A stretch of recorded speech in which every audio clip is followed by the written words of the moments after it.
نوالد بفلاي نصبغات حدار ألبو زقبر أين طلع فتواتي أبكال أكفال غرغاري أين طلع ناي زارا غاننتن كم هاتن جميرون كمي جيرون هيوتنا كم زبلاشو رئينا نيرنا بزغال أكفال كا أين طلع نوالد أحتنا ناي حدار تنكي نودات كا كاب حدار ناي مرحق مخنيات كميلو خمزة خون كنرئينا أين طلع ببهاريو حدار يفتون بزي مخنياتيو حدار كين حز زتفلالي ناي هو الشجرات زمصال أين طلع قولعونا يفتوني بزي مخنياتيو نقولعود كم هاتن كم زتصانا أقفو زقبرون بخندي شجر قولع أنت ولدناون دحر مولادهم كا هيوتهم ناي مبلشاو سرح كاب قولع نجميرو يسرح بزوحات والد بفلاي تصبقات حدار كي قبرو بزوح ناي متعنقاف سرح يسرح تصبق ملكأن كؤمنان هيزن حدار كي قبرا صحي كم زعربا يقبر بزوح جزي نحن تصبق تقول كاب بيت سبن محازوتان جميركا أتقولع نمنتي زيت مرعوي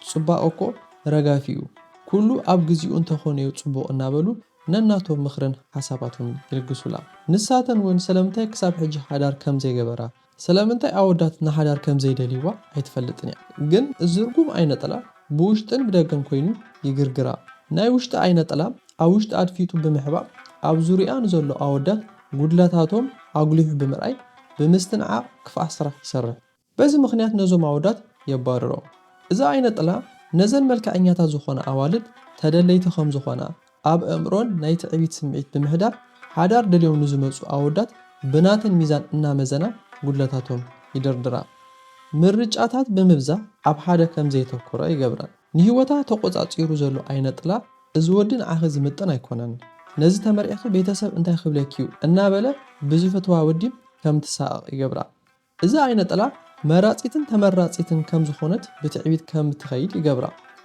بملكعة بقرصة بخول نقراتا إنا تمكحت نودات أتيحتا خمتري يقبرا أين طلع زلوون صبوعات والد نودات بصبوع بحرياتهم بقومنهم بسنا مقبارهم بأمنتهم كوتاس بتي صبوع نقرهم زيكونا بغنزبهم بسلطانهم بزنهم بممزان تخكلن سب كيمرصا انقفات يكونن ቤተሰብን ዘመድን ፈቶታን በሐልዮት አጥቆልዓ በጃኸ ተመርዓው ክልዋን ከለው እታ አይነ ጥላ ናይ ሀብትን ገንዘብን ድሌት ስምዒት ከም ዝስማዕ በምግባር ሀብታም እንተዘይ ኮይኑ አይምርዖኔ የብላ ገንዘብ ዘይብሉ መኪና ዘይብሉ ገዛ ዘይብሉ ሰባይ እንታይ ይዓብሰለይ እናበለት በዛ አይነ ጥላ እናታታላለት በዘይ ሓዳር ተተርፍ ዋላ እኮ ሀብታም ሰባይ እንተ ተመርዓዋ ንሰብኡተን ፍቅሪ ከም ምልጋስ በመልክዕን በመምካሕ እዚ አይነ ጥላ ሓዳሮም ክርብሽ ይጅምር أب قال أوالدك أفكيرا نزقربو دققت السحتات النادلية بقليلو يتشاقشقوم مس زفكرو سب بفقرك هي نبرا بتشوتي خلوهم إزي أب هيوتهم زولو أين طلاب كان مخفوض ستالعالم أب استبدلوا ونقر يغرا خيولو للبوم يدندنو ويكا يحنقدو بفلاي نجيجاتات أدكيقا أب أفكارين هون أب سبعين تتعذبا ولا كوا يغريت أنت تحتيتا انبي كسارين خراب مبار نفكال أسب كم زخدا يجبرن إذن عدل زجبرة نابكون عصب كود كهالوا إذن عدل زجبرة كاب ودي نابكال ودي كنكراتتين نبرة أجانا إجزابير زتنقع قليو زدلي نزيوم أب كم زشجر نزل لوجن متنقع زيكونا تجاقع جقت بمقبار كم بهارهم إن الله مدوم نخبتاتهم سروحي سر إتي نايدقة أين طلاقة أب زدلي عود تأميتو كم جوا أجزيفو كم زت متها بمقبار إذا أسكت بزهنيا يلوك حسبان ولا قوة تمرعوا نهارار ناي فقري سنك زي كونت أنكيرو يريو بزي مخنيات زمت صحادارو بمجمار بمفرحان أنا نعاز أيكونني بمبال تصفى بمقرات يرحقا مسأ منبار أب حاو كم من دار كيرو يحسبو أب كلتيوم زولو أين طلع ناي كلتيوم ناي فقر مدللاي بمفرس زجمر وفقري جين عم مجمارو بمفرس يرحا حقوم اتزحزن إذا أين طلع تخكل أمسيلو زوصفنا وسانة معلتات مس حلفة كل نجار مستبلا شو أبقى اللي هو تمس أتو بنايت عسى حلنجا يعرفهم أنت يكوينا خمسة عين وسانة والسينة سلامتك كم زجيرة تجاجي النابلو كم زت عسوي قبلهم نجارات تماليسهم كستخاخلوا نبزي كل درجة مس أتو نايت فأتني النسميت كم زسمعهم يجبر سبب بدلنا زفلت أنا مس حلفة إذا حدا كابت نايزي منفس مرز أبايو لك خمسة والد أوداتك نايز أكوي منفس هلا بايم زهون نوداتك مرستن تدليتن كم زخون غيرو بمقمات مزف قروان أوالد قدم حدار بمزماو بروكابي سغا بمفتانن ببمزانن እናናዓቁ ከም ዝፈላለዩ ይገብሮም።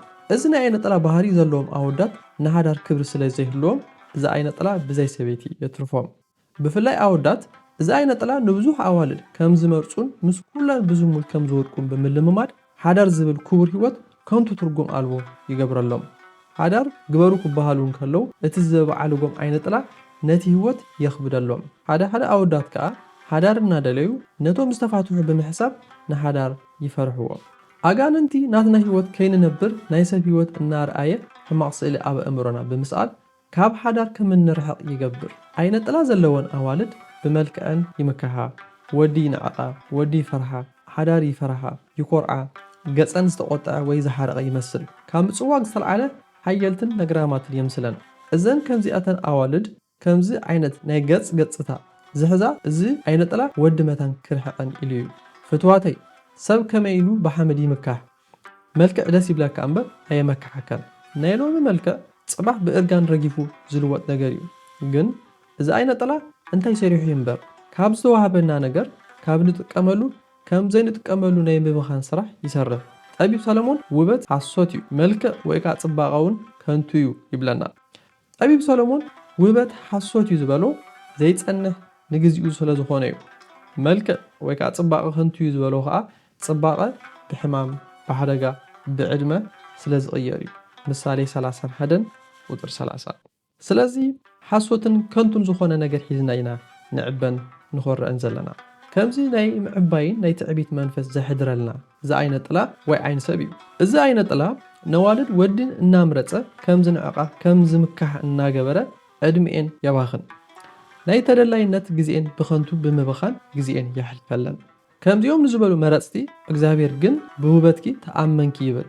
ሕዝቅኤል ምዕራፍ 16 ካብ ቁፅሪ 15። ንገለገሊኦም ብመልክዖም ናይ ተደላይነት ስምዒት ከም ዝስምዖም ብምግባር ኣመንዝራታት ይገብሮም። ውበቶም ፍቕሮም እናመሰሎም ንምምንዛር ኣብ ቀረባ እዮም። ጽባቕኺ ብግዚኡ ተጠቀምሉ ብዝብል ሓሳብ ናብ ዝሙት ህይወት የእትዎም። ከምዚ ንዝኾነ ኣዋልድ ነቢይ ሕዝቅኤል ኣብ ኩሉ ወሰን መንገዲ ክብ ዝበለ ስፍራ ገበርኪ፣ ንመልክዕኺ ኣፍንፈንኪዮ፣ ኩሉ ሓላፍ መንገዲ ድማ ኣእጋርኪ ኣርኤኺ፣ ምንዝርናኺ እውን ኣብዛሕኺ ብምባል ይወቅስ። ሕዝቅኤል ምዕራፍ 16 ካብ ፍቕዲ 25። እዚ ዓይነ ጥላ ውበት ወይ ከዓ ጽባቐ ንሓዳር ዘይኮነ ንዝሙት ይገብረለን። ንውሩያትን ፍሉጣትን ድማ ዓይነ ሰቦም መልክዖም ንሓዳር ዘይኮነ ንኸንቱ ነገር ከም ዝውዕል ይገብሮም። ስሞምን ዝንኦምን ተጠቂሞም ሓዳር ካብ ምግባር ናይ ምንዝርና ህይወት እናተላመዱ ብጽባቕኦምን ዝንኦምን እናኾርዑ ከም ዝነብሩ ይገብሮም። ንስኺ ግን ብመልክዕኺ ተኣመንኪ፣ ስለ ንኣዳ ስምኪ ኢልኪ ኣመንዘርኪ፣ ንማንም ሓላፍ መንገዲ ንዑ ክትኮኒ ምንዝርናኺ ኣቕረብኩሉ። ሕዝቅኤል 16 ካብ ፍቕዲ 15። ዓይነ ሰብ ዘለዋ ጽብቕቲ ጓል ምናልባት ሓደ ወዲ ፈቲዋ እንተቐረባ ክዛረባ ከሎ እዚ ዓይነ ሰብ ኣብ ገጻ ብምቕማጥ ንገጻ ፀዋግ ነግራም ተራር ከም ዝኾነት ገይሩ ነቲ ዝፈትዋ ወዲ ይቐርጸሉ። እቲ ዘገርም ነገር ንሳ ብፍሕሹ ገጽ ትዛረቦ ዘላ እዩ ዝመስላ። ግን እዚ ወዲ ጽባሕ ኣብ ሓዳር ምስኣ ዝመጾ ፈተና ብምሕሳብ ይርሕቓ። መሊሳ ምስ ካልእ ናይ ዓርክነት ህይወት ትጅምር እሞ ኣብ ናይ ፍቕሪ ህይወት ምስ ኣተወት ትዘፍቀረቶ ወዲ ዘይከውን ምኽንያት ይርሕቓ። ሓደ ኣወዳት ከዓ ምስኣ ጾታዊ ርክብ ምስ ገበሩ ይጠልምዋ። በዚ ምኽንያት ኣወዳት ክትጸልእ ትጅምር። ወዲ ምእማን ተቋርጾ እሞ በዚ ምኽንያት ከይተመርዓወት ሓዲግ ትኸውን። እቲ ብጣዕሚ ዝገርም ከዓ መንፈሳውያን እዮም ዝተባሃሉ ኣወዳት ብዝተፈላለየ መንገዲ ንሓዳር ይመፁ። ግን እዚ ዓይነ ሰብ ዝተፈላለየ ክፉእ ስራሕ እናሰርሐ ነዞም መንፈሳውያን ኣወዳት ካብታ ጓል የርሕቖም። ኣወዳት ንሓዳር ይመፁ፣ ግን ኣብቲ ቁም ነገር ባዶ ይኾኑ። እዚ ዓይነ ሰብ ወይ ከዓ ዓይነ ጥላ ነዋልድ ናይ ሓዳር ዕድሎም ብዝተፈላለየ መንገዲ ብምፅንጋፍ እንታይ ክፉእ ጥቕሚ ክረክብ ይኽእል እንተኢልና፣ ቀዳማይ ካብ ናይ ሓዳር ህይወት ይርሕቖም። ካልኣይ እንተተመሪዐን ዘርኢ ክትከኣ ስለ ዝኾና እዚ ዓይነ ጥላ ናይ ቆልዓ ጸጋ ከም ዘይህልወን ይገብር። ሳልሳይ ናይ ቤተሰብ ጽግዕተኛ ይገብሮም። ራብዓይ ናይ ሰብ ህይወት እናርኣያ ብቕንዒ ከም ዝቃጸላ ይገብረን። ሓሙሻይ ተስፋ ናብ ምቁራጽ ህይወት የእትወን። ሻድሻይ ተስፋ ስለ ዝቆርጻ ናብ ዝሙት የእትወን። ሻብዓይ ብእግዚአብሔርን ብእምነቶምን ተስፋ ናይ ምቁራጽ ስራሕ ይሰርሕ። ሻምናይ ኣብ ወዲ ጽልእየ ሕድራ። ታሽዓይ ህይወተን ኣጸልሚቱ ብምርኣይ ኣብ ስርሐን ዘይዕውታት ይገብረን።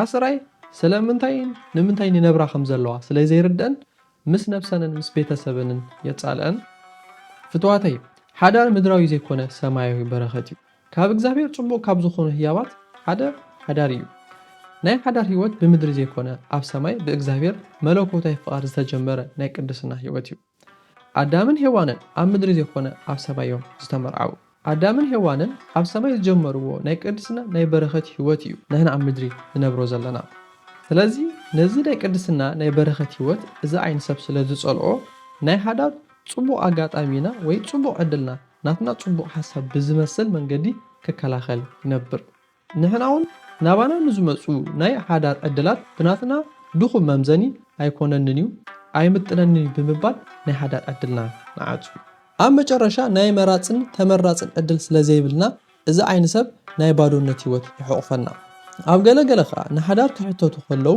እዚ ዓይነ ጥላ ካብ ሓዳሮም ትምህርቶም ከም ዘቐደሙ ብምግባር ሓንሳብ ትምህርተይ ክውድእ ሓንሳብ ማስተረይ ክውድእ እናበላ ግዜን ከም ዘቃፅላ ብምግባር ሓዳር ክገብር ኣብ ዝሓሰባሉ እቲ ዝደለየን ሰብ ክሪአን ከሎ ዕድመ ዝኸደን ኣምሲሉ ብምርኣይ ነቶም ኣወዳት የርሕቖም እዚ ዓይኒ ሰብ ሓዳር ጌረን ክመሃራ ከም ዘይክእላ ገይሩ ብምሕሳብ ንሓዳርን ንፍቕርን ዘይኮነ ንትምህርቲ ጥራይ ዕድል ከም ዝህባ ይገብረን ተማሂረን ኣብ ጽቡቕ ደረጃ ምስ በጽሓ ብዘይ ሓዳር ምንባር ባዶነት ከም ዝኾነ ምስ ተረድኣ ሞራለን እናተተንከፈ ይመጽእ እሞ ንመን ኢለየ ዝኩሉ ዝጽዕር ዘለኹ ነዚ ሓንቲ ነፍሰይ እንታይ ዘጨንቃለኒ ብምባል ናብ ናይ ህይወት ውድቀት የእትወን እዚ ናይ ኣዋልድ ሽግር ጥራይ ዘይኮነ ዋላ ኣብ ኣወዳቱን ኣሎ እዞም ከምዚኦም ዓይነት ኣወዳት ተማሂረ ከቢረ ሰሪሐ እየ ዝምርዖ ብምባል ዕድሚኦም ብዘይ ሓዳር ከም ዝባኽኑ ይገብሮም እዚ ዓይኒ ሰብ ኣብ ናብራን ኣብ ህይወቱን ዘሎ ወፃኢታት እናሕሰበ ካብ ሓዳር ከደናግዮም ብምጅማር ቀስ ብቐስ ዕድሚኦም የባኽን ብፍላይ ኣብዚ ግዜ እዚ ተቆጻጺሩና ዘሎ ዓይኒ ሰብ ብኣውራጃ ዓደይ ዓድኻ ብዘርኢ ብብሄር ብምፍልላይ ወዲ ዓደይ እንተዘይኮይኑ ኣይምርዖን እየ ብምባል ንሰብ ዘይኮነ ከም ሓረስታይ ንዘርኢ ከም ንመርጽ ይገብረና ቅድሚ እዚ ዝጠፍአ ጠፊኡ ድሕሪ ሕጂ እዚ ጸላኢ ሓዳርን ቆልዓ ዝኾነ ናይ ዓይኒ ሰብ መንፈስ ናይ ጽባሕ ህይወትና ጸበባ ዝበዝሖ ከይከውን ሕድ ኢልና ተሓሰብና ይሕሸና ብዝተፈላለየ መንገዲ ናባና ዝመፁ ደለይቲ ሓዳር ብዝተፈላለየ መንገዲ እናቐየመ ከም ዝርሕቑ ዝገብሮም ዓይኒ ሰብና ካብ ዝነብሩ ንታሕቲ ካብ ምውታን ንላዕሊ ብምግባር ከንቱ ከየትርፈና ተንኮልን ሽርሑን ክንፈልጦ ክነቕሐሉ ይግባእ ጌና ንጌና ዓይኒ ሰብ ናይ ሓዳር ዕድለይ ከየበላሸለይ ብምባል ናብ ዝኾነ ሓዳር ዘው ኢልና ካብ ምእታው ነቲ ዝኾነና ብጸሎት ፈሊኻ ምፍላጥ ከድልዩ ግን ኣብ ክንዲ ጽባቐ መልክዕን ናይ ንዳድ በሰላ ክኸውን እዩ ከም ዝተባሃለ መልክዕና ኣብ ህይወትና ሕማቕ በሰላ ከይከውን ክነሓስበሉ ይግባእ ትንቢት ኢሳያስ ምዕራፍ 3 ፍቕዲ 24 ይቕጽል